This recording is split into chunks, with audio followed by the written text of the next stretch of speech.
it's really lovely to be here. It's lovely, partly because it's nice to be invited, partly because this is my first sort of in-person conference gathering since, I think, at least 2019, probably longer than that. So yeah, practically my first trip down to Birmingham, despite working up the road. So that's great, and it's lovely to be here generally too.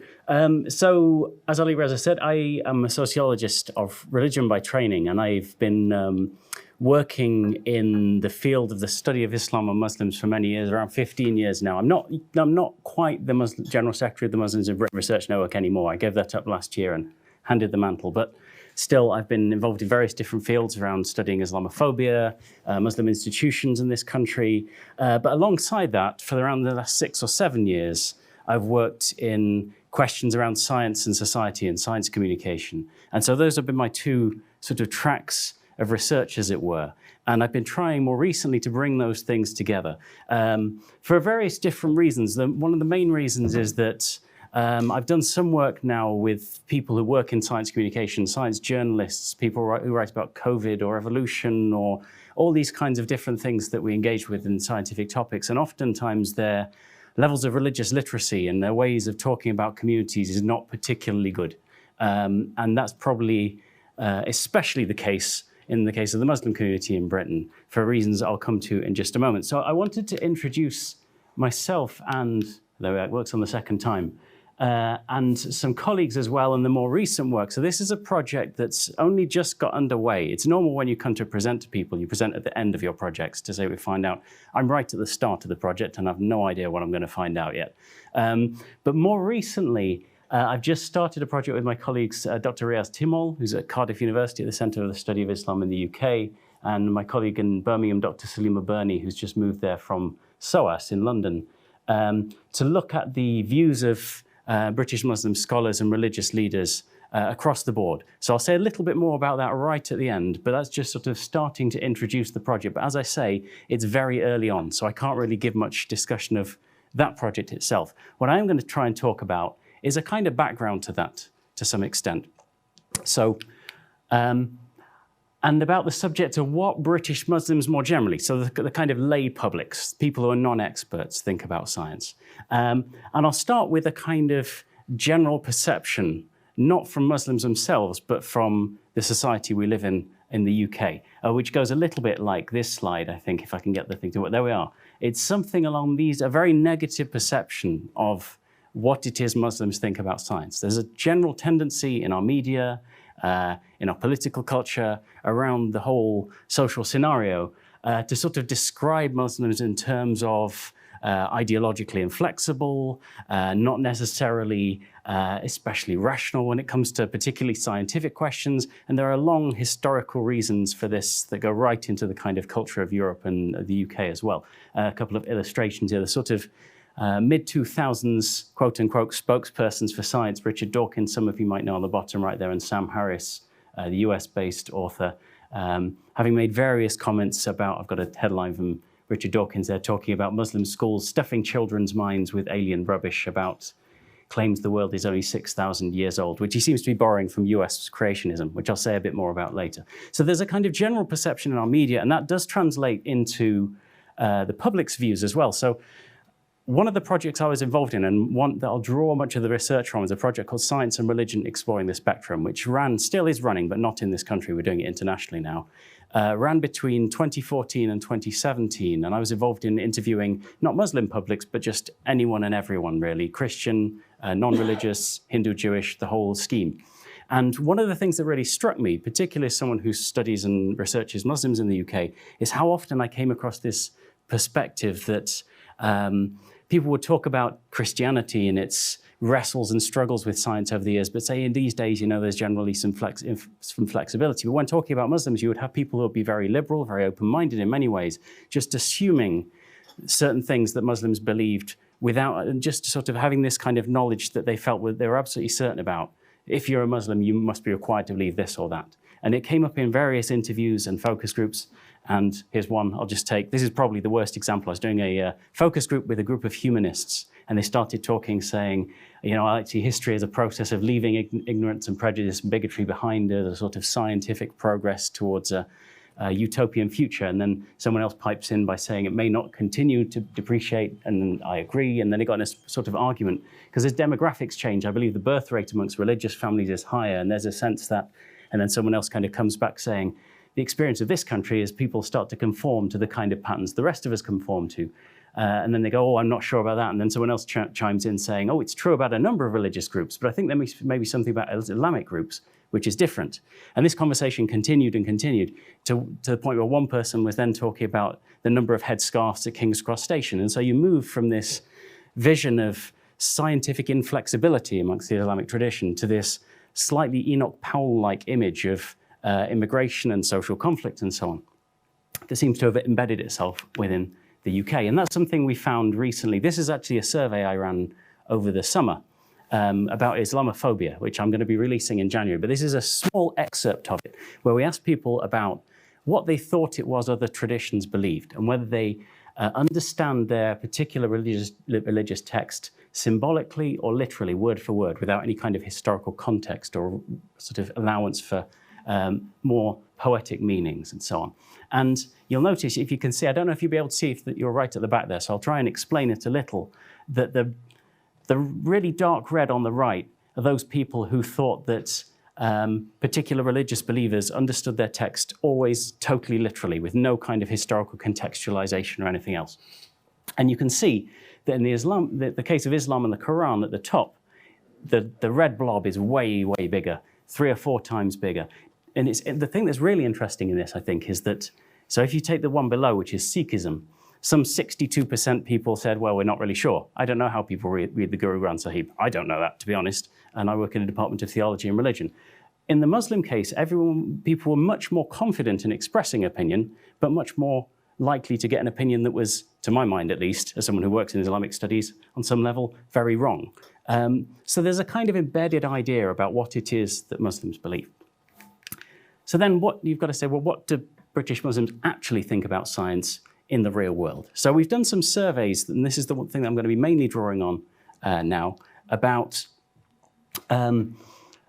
British Muslims' views about science. And it focuses perhaps a bit too much, I should say, on the topic of evolution, for reasons that I'll talk about in a moment.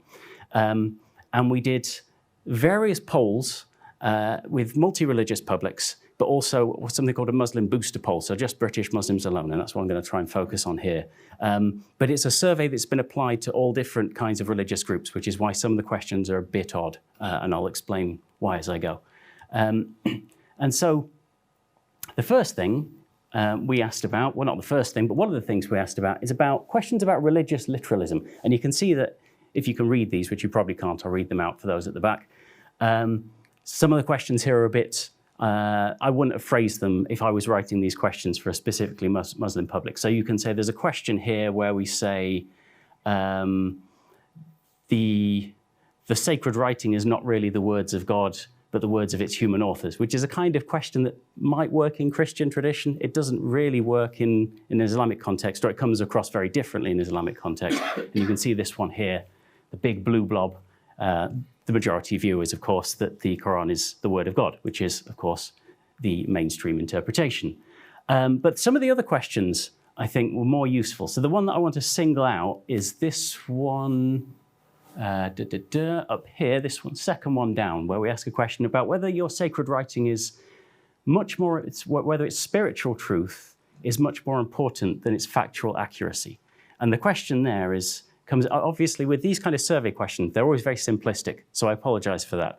But nevertheless, you can still read something into them. And the answer there is, there are many more people, these are just Muslims living in Britain, many more people agree with that subject, that question, than disagree with it. So if I'm saying in the previous slide that the general British public tends to think that British Muslims are quite literalistic in the way they think about the Quran, the British Muslim public seems to disprove that on some level. So then we go into the questions about science more generally. And this is a question we asked absolutely everyone. And we asked them, in your daily life, how unimportant or important is science to your sense of who you are and how you view the world? And I was really surprised at how many people agreed with that. So in the British public generally, 57% of people say that science is at least somewhat important or very important to how they view the world and how they view their sense of self. Amongst British Muslims, it's actually slightly higher. So amongst the British Muslim public, there's a clear majority, around 60%, say science is in some sense important to how they view the world. So there's a clear sort of sense that science is something that they want to be involved with, something that influences their way of thinking. Then we asked them a bit about different aspects of science. So questions about who do you see as authoritative and who not. These questions are all pre-COVID, I should say. It might have shifted more recently with vaccinations and questions about expertise and so on. The world has moved on somewhat since we did this survey. So these blues, if you see the blues, they're the sense that certain scientific experts in different fields are reliable. And we went from medicine on the left here, and you've got engineering, biology, physics, chemistry. We asked about evolutionary science, psychology, sociology, history, right through to the social sciences and theology. It's bad news for sociologists. The people don't think that sociology is particularly reliable, and people like me are not very reliable. Good news if you're a physicist. That people think physicists are very reliable, and medics as well.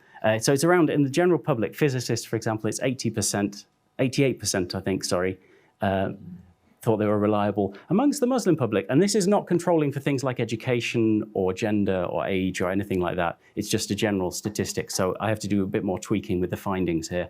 The Muslim public tends to be slightly less. It's 80% for physicists compared to 88%, but only slightly. It's not a huge difference. There are two big differences between Muslims and the general public, in that the Muslim members of the public were less skeptical of theology, as you might expect, as a subject matter. Amongst the general public, there was very little respect for theologians. You'd be probably quite sad to know. And then the other thing that sticks out is evolutionary science, where there is lower levels of trust. And I'll say a bit more about that now. This was a project that did have quite evolution as a focus, and in some ways I think that's a bit of a weakness, which I'll talk about. So we asked a range of different evolution questions, and the interesting thing here is the way, if you're interested in social surveys and this kind of, if you're looking at polls and so on, how radically the answers you get differ depending on the question you ask. This is an interesting where you can see, so the strongly agrees, the agrees are all in red, the disagrees are all in blue, and these are a range of questions asking about whether people think certain aspects of evolutionary science are true or false, or whether they agree with them. So we have on the top there the idea that animals can evolve to a certain extent, but they cannot ever become other species. So you can see amongst Muslim members of the public, there's pretty strong agreement with that on the top. Evolution is just a theory and has not been confirmed. Similarly, sort of fairly strong agreement. Highly complex structures, such as eyes, have gradually evolved from more simple forms or structures. So there's a fair amount of disagreement there, but there's a sort of ambivalence around that one. And then evolution is a natural process that explains how all organisms, including humans, have developed and continue to develop. And there's majority agreement with that one. So you can see that the different questions get quite different answers, but there is a certain amount of skepticism. And then we have almost not quite 50-50 split. We have a question which is, in your daily life, how difficult or easy do you find it to accept evolutionary science in reference to your own personal beliefs? And here the British Muslim members of the public are roughly evenly split, not quite. Slight majority saying they find it quite difficult, but still a large proportion saying easy as well, some around going on for 30%, and then about 30% saying they don't really have an opinion or don't know or find it neither one way or the other. So, but the thing, having sort of laid all that out, the thing I want to try and ram home a little bit is illustrated by someone else's research. This is from a paper by two other sociologists called Amy Unsworth and David Vose, who's based at the University of Manchester, and Amy Unsworth at UCL. This is a published paper. I know you won't be able to see much of the charts here, but there's one thing I wanted. They're asking similar kinds of questions and asking them of all different kinds of religious groups as well, with specific boosters to the polling. And similar kinds of phrases like the world was created in 6 24-hour days and so on and so forth. And generally speaking, unease with or opposition to evolution is higher amongst Muslims than it is amongst the general British population. But it's lower than, for example, Pentecostal Christians or evangelical Christians. The thing that's interesting, though, and this is the thing that I find most useful to talk about, perhaps might act as a stimulus for conversation here, is that there's much more uncertainty a much more sense of not quite knowing what they think, or not finding the questions adequate, perhaps. You never quite know what people are thinking when they're doing surveys. Amongst the Muslim members of the public, you can see here sort of take this young Earth question here. So the idea that the Earth is less than 10,000 years old. These little grey lines are people who are uncertain or don't know. And for the Muslims, which is this column, the grey is much bigger. Because there's a certain sense of uncertainty. And I have a colleague who's done some qualitative research around this area as well. And he similarly sort of found that really it's the kind of subject that people feel uncertain about. When you interview them, they make up their opinions on the fly, as it were, not quite understanding or not quite knowing what it is they think. And so I think precisely because of that, there's a certain weakness in the way we've talked about questions about Islam and science and Islam and evolution. There's been a tendency, this is less the case now. This is an individual some of you may know, Harun Yahya Adnan Oktar, Turkish-based. And amongst the Anglophone press, there's been a tendency in the last 10 years to see this figure as kind of the figure of Islam and science even, or it's certainly around evolution, even though in research, when we've discussed this with people on the ground, he's not actually had that much of an influence, certainly on younger generations in the UK. So I think there's a disconnect between the way Islam and science are written about in the Anglophone press, where people like this are seen as very influential figures, and the actual reality on the ground amongst the British Muslim community. Similarly, I think there's this is where I want to make a slight apology for my own research, because there's been something of an over-focus in questions about Islam and science on the very subject of evolution. I've shown you what I think is some of the better polls and surveys on this subject, but there are some that are really bad, just making really clumsy assumptions about differences between countries, or what exactly it is that opposition to or uncertainty about evolution means. And there's almost like it's used as a kind of test. And when I did interviews with Christians in the UK, they felt like this as well, where people sort of ask them, do you believe in evolution? Like it's a kind of test of your rationality almost. Sort of trying to put people on the spot when it's quite a complex subject and not necessarily something that someone might have thought about in advance or feel like they have any kind of specialism or expertise in. And also, when it comes to discussing Islam, oftentimes the people doing the research don't really have too much of a clear idea about what debates look like on the ground within the British Muslim community or in the wider world as well. I think for me, and this is where I say that there's limited research in this field, the more interesting thing and tendency in the Islamic community and in Muslim kind of public discourses, for want of a better word, is this notion of the scientific miracle of the Quran, the idea that the Quran in some sense kind of prefigures science, predicts science before the fact, which seems to me, and I say seems because the research on this, sociological research, is very, very limited. It seems to me a much more influential discourse and one that's much more worthy of investigation than just going out and asking about questions of the technicalities of evolution. And so that's kind of where the project I mentioned at the start comes from, because what we want to try and talk about is the range of different areas in which Islam and science might in some sense interconnect. And we don't want to just talk about questions around, hang on, see if I've got the end there, about things like what people believe about the big questions like the Big Bang and how that unfolded, or evolution of species and how that operates, although we do want to talk about that, but also more everyday questions that might be going on in terms of engagement with health services, skepticism of vaccines, or particular COVID regulations and how they engage with scientific authorities or medical authorities. So there's a whole range of different questions that we're interested in hearing about. So with that in mind, I want to end on a short plea, which is to say, we're really interested in talking to anyone with any kind of Muslim leadership role or kind of scholarly qualifications, seminary studies, the kind of people who might be in this room now. So if you're interested in any way in contributing to this research and you think that there's something to be added, or to be honest, even if you're not interested in this subject at all, I still want to hear from you, because if you're not interested in science, that's still data to me, so I don't mind. So if anyone's at all interested in this project or wants to contribute or thinks that they have something to add, I and my colleagues would be very, very glad to hear from you. But for now, so I've got a piece of paper and pen at the front there. If you want to scribble an email down or come and see me, that would be wonderful.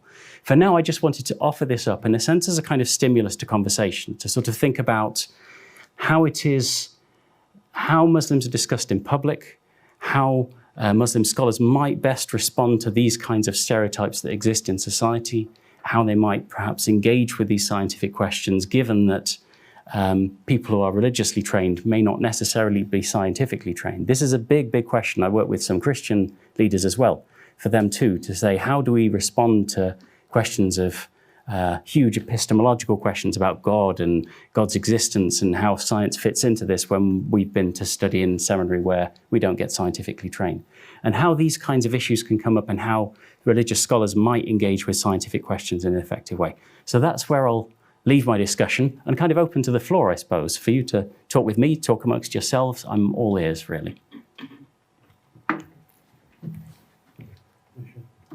No problem.